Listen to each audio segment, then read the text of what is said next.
Hello बच्चों, English पाठशाला में आप सभी का स्वागत है। आज जो हमारी पार्ट ऑफ स्पीच की जो सीरीज़ चल रही है उसमें ये हमारा सेकंड पार्ट है प्रोनाउन। नाउन मैं आपको पढ़ा चुकी हूँ। अगर आपको नाउन पढ़ना है या नाउन देखना है तो इस वीडियो से पहले मतलब इस वीडियो के डिस्क्रिप्शन में आपको उसका लिंक मिल जाएगा। तो आज हम पढ़ेंगे प्रोनाउन। प्रोनाउन का मतलब होता है सर्वनाम। प्रोनाउन का मतलब क्या हो गया? सर्वनाम। मतलब डेफिनेशन के रूप में देखा जाए, a pronoun is a word which used in place of noun, कि संज्ञा के स्थान पर प्रयोग होने वाले शब्दों को प्रोनाउन कहते हैं। मतलब जहाँ जहाँ हमने संज्ञा यूज़ की है, अगर हमें उसी जगह से दोबारा उसी शब्द का यूज़ करना है तो हम वहाँ पे जो वर्ड यूज़ करते हैं वो हमारा प्रोनाउन है। जैसा कि नाम से पता चल रहा है, नाउन और प्रो, नाउन के आगे लगने वाला। Lata is my sister, example से हम इसको अच्छी तरह समझ सकते हैं। Lata is my sister, she is a singer. अब आप देखिए कि लता हमें दोबारा यूज़ करना था, लेकिन हम बार बार लता यूज़ नहीं कर सकते कि Lata is my sister, Lata is a singer. तो अगर हमें एक ही व्यक्ति का नाम या व्यक्ति के लिए दो बार बोलना है या ज़्यादा बार बोलना है तो हम क्या करेंगे? लता की जगह क्या लगा दिया? शी। अगर यहाँ पे कोई लड़के का नाम होता तो हम यहाँ पे क्या लगाते? ही। तो इस तरह से हमने जो ये शी लगाया है लता के प्लेस पे, वो हमारा क्या है? प्रोनाउन। अब देखिए प्रोनाउन कितने प्रकार के होते हैं? प्रोनाउन 9 प्रकार के होते हैं।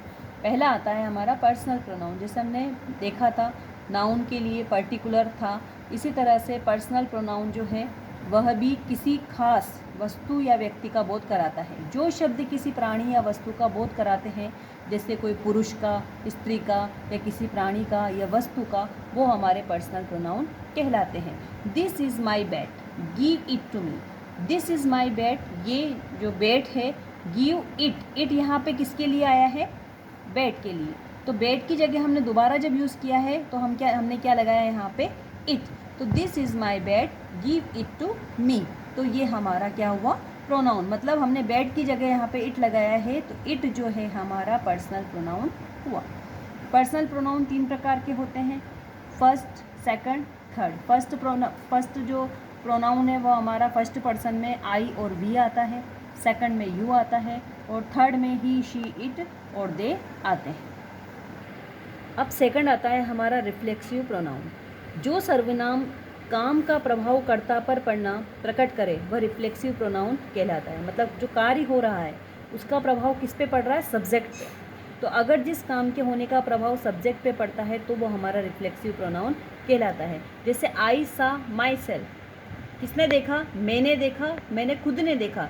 तो यहाँ पे आई है और माई सेल्फ, तो ये आई का प्रभाव, काम जो है माई सेल्फ का प्रभाव किस पे पड़ रहा है? सब्जेक्ट पे।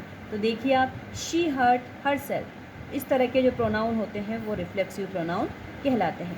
इसमें एक विशेष चीज़ है कि इनका प्रयोग सेंटेंस में ऑब्जेक्ट की तरह होता है और ये पर्सनल प्रोनाउन में सेल्फ या सेल्व्स लगाकर बनाए जाते हैं। मतलब पर्सनल प्रोनाउन है माई, है ना, मी, माई, और माई में क्या लगाया? सेल्फ या सेल्स लगा के इनको बनाए जाते हैं। ये होते हैं रिफ्लेक्सिव प्रोनाउन।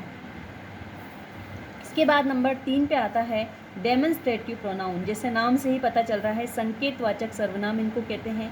जो प्रोनाउन किसी नाउन की ओर संकेत करते हैं उसे संकेतवाचक सर्वनाम कहते हैं। मतलब इंडिकेट करते हैं किसी साइड पे, जैसे this, that, these, those, etcetera.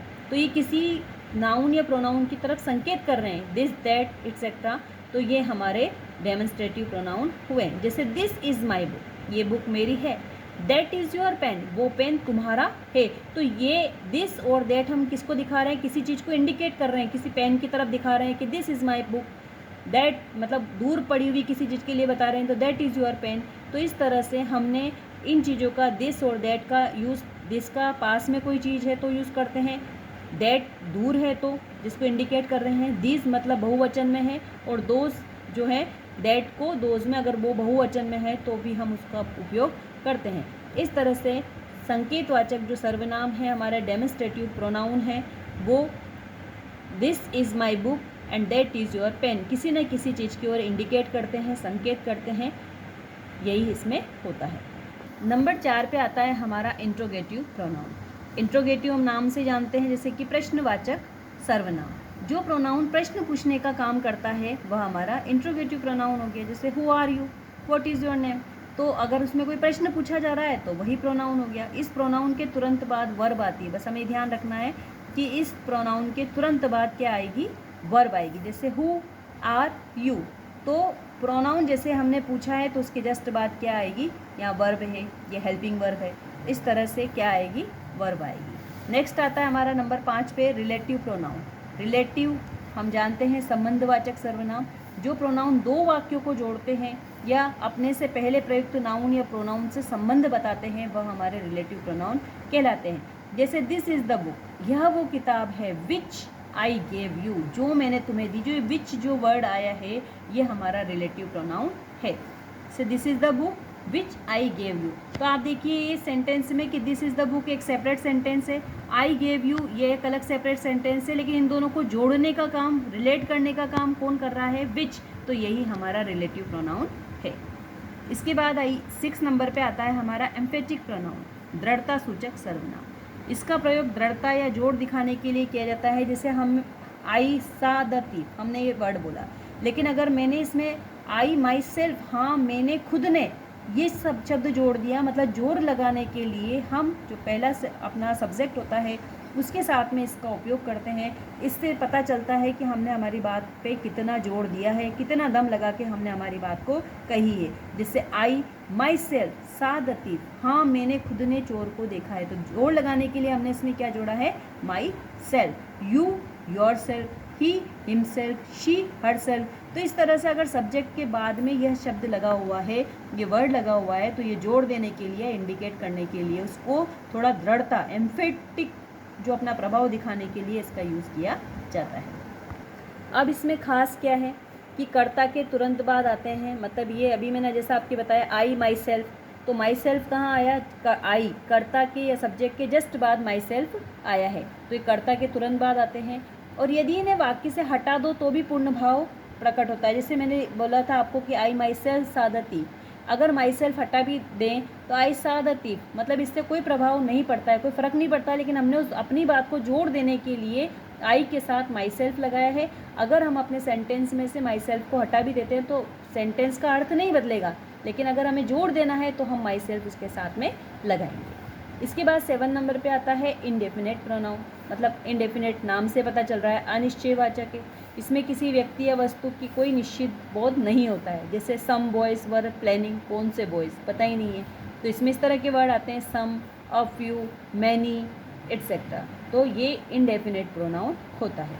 Number 8 पे आता है डिस्ट्रीब्यूटिव प्रोनाउन। डिस्ट्रीब्यूट से पता चलता है विभाग सूचक सर्वनाम। इसका प्रयोग कुछ व्यक्ति या वस्तु के लिए किया जाता है कहीं कहीं, जैसे each of the boys got the prize, तो इसमें डिस्ट्रीब्यूटिव हो गया, ईच मतलब प्रत्येक, तो हमने किसी चीज़ को डिस्ट्रीब्यूट करने के लिए विभाग सूचक, कुछ में कैसे बांटना है, उससे ज़्यादा में कैसे बांटना है किसी चीज़ को, तो इस तरह से डिस्ट्रीब्यूटिव प्रोनाउन हो गया। और द लास्ट है हमारा रेसिप्रोकल प्रोनाउन। ये प्रोनाउन परस्पर संबंध प्रकट करते हैं, each other, one another etcetera, इस तरह के वर्ड इसमें यूज़ होते हैं। आई होप कि आपको प्रोनाउंस मैंने पूरी तरह से समझाने की कोशिश की है। इसके 9 प्रकार होते हैं, ये नाउन के स्थान पे प्रयोग में लाया जाता है।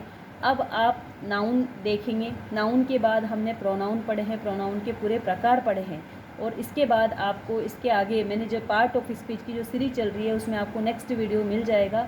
इसके अगर आपको इसके पहले वाला जो वीडियोस देखने हैं दोनों, तो उनके लिंक भी आपको इसके साथ मिल जाएंगे। आई होप कि आपको ये वीडियो पसंद आया होगा, तो इसको ज़रूर लाइक कीजिए और मेरे चैनल को सब्सक्राइब कीजिए ताकि आपको इंग्लिश ग्रामर से रिलेटेड हर चीज़ यहाँ पर मिल सके। Thank you.